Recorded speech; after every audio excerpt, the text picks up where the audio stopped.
Video ini spesial saya buat untuk kamu yang masih bimbang untuk menentukan harus beli follower, beli subscriber, atau beli jam tayang supaya kamu bisa monetisasi, baik di Facebook Pro maupun di YouTube. Jadi jangan skip videonya.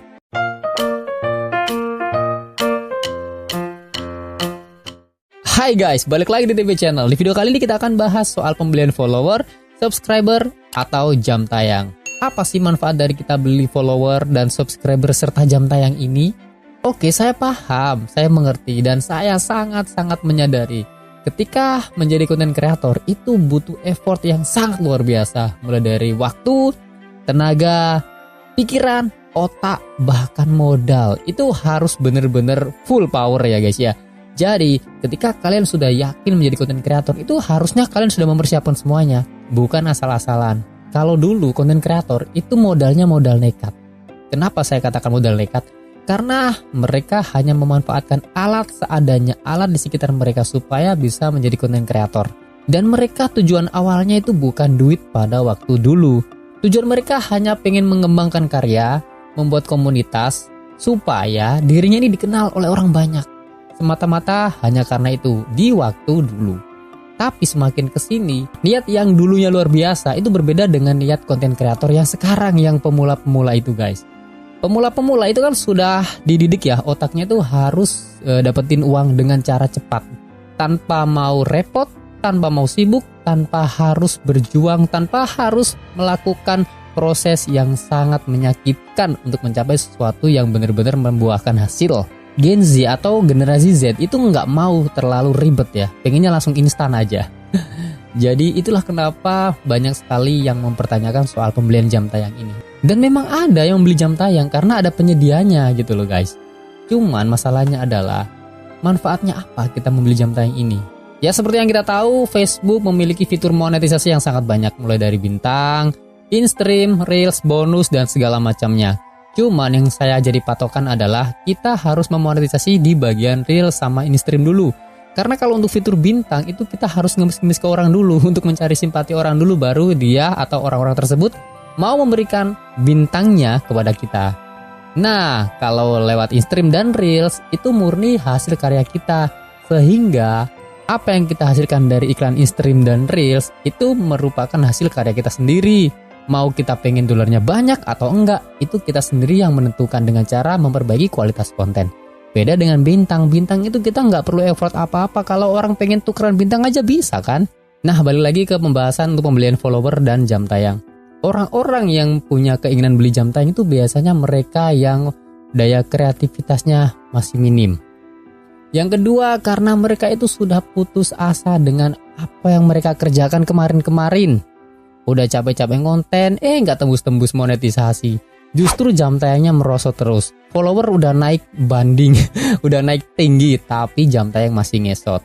Nah, orang-orang ini biasanya langsung memikirkan jalan pintas supaya cepat monetisasi dengan cara beli subscriber atau follower dan jam tayang. Padahal, efek sampingnya lebih besar daripada manfaatnya cuy. Memang dari 60.000 jam tayang kecapai, memang dari follower tercapai, tapi ketika pengajuan monetisasi, itu lebih banyak ditolaknya daripada diterimanya. Sudah banyak loh ditolak gara-gara program jam tayang ini. Karena apa? Hasil follower atau hasil jam tayang yang dihasilkan dari beli jam tayang itu semuanya menggunakan akun robot. Karena akun yang dipakai untuk jasa pembelian jam tayang itu kebanyakan akun-akun fake atau akun-akun palsu. Akun yang gak aktif, gak secara pertukaran yang alami. Jadi dengan sistem mereka mengerjakan sampai mencapai 60.000 menit tonton. Itu akan terdeteksi invalid traffic. Dan itu berbahaya cuy buat akunmu.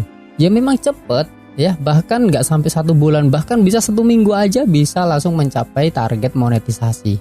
Tapi sistem Facebook juga membaca dengan detail pola kerja dari akunmu. Kalau hasil yang kamu dapat dari hasil pertukaran, dari pembelian jam tayang dan sebagainya dengan proses yang invalid traffic, dengan interaksi yang inautentik atau palsu, ya Facebook nggak perlu waktu lama untuk menolak pengajuan monetisasimu.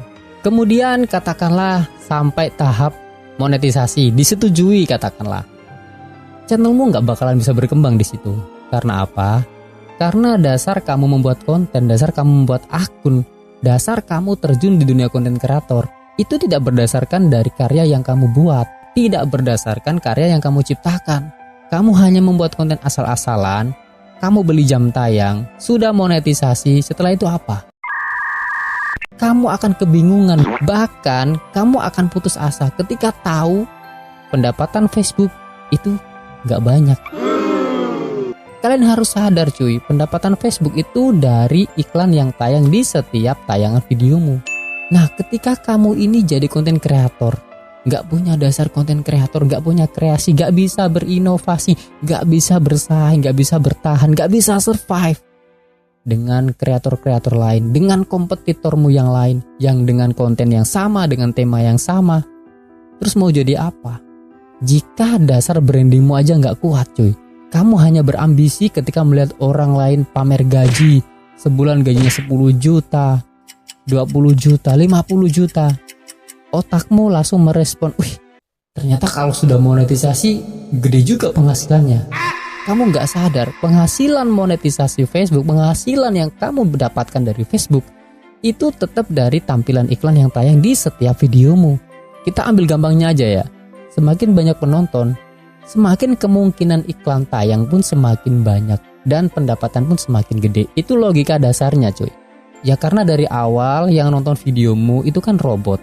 Itu kan gak berdasarkan dari minat mereka. Beda dengan ketika kamu punya follower atau subscriber alami, subscriber organik, subscriber yang bener-bener sayang, yang bener-bener cinta, yang bener-bener demen dah sama videomu. Jadi setiap videomu upload, setiap kamu posting konten itu mereka pasti langsung ngerespon balik cuy ya. Beda kalau dengan kalian ya semacam follow to follow, reels to reels, itu cuma unsur kesalingan aja. Beli jam tayang, beli subscriber itu hanya nominal aja, itu hanya angka. Mungkin angkanya tercapai, angka followernya tercapai, angka jam tayangnya tercapai, tapi value-nya nggak ada. Nilai dari hasil yang dicapai untuk pembelian jam tayang, follower, reels to reels, itu nilainya nggak ada cuy. Sistem akan mendeteksi bahwa akunmu ini terjadi invalid traffic. Ada sesuatu interaksi yang palsu di situ. Lama-lama akunmu bakal tidak pernah direkomendasikan ketika kamu bikin konten. Karena tahu dari awal kamu melakukan hal yang curang, hal yang nggak alami. Malah jadi malas ngonten. Jadi Bang TB selalu bilang ya guys ya, konten kreator itu kekuatannya pada konten. Cari followernya dari konten. Jangan follow to follow, jangan reels to reels, apalagi beli jam tayang, beli follower. Berat cuy. Kamu membuat video, membuat konten, itu ibaratnya kalian lagi berinvestasi untuk jangka panjang. Karena apa? Selama videomu ditonton, selama video ini banyak yang meminati, banyak yang mampir di situ dan melihat, mengklik iklannya barangkali, selama itu pula kalian bakal dapat AdSense. Meskipun videomu udah bertahun-tahun, tapi selama tetap ditonton, kamu bakalan dapat sumber pendapatan dari situ.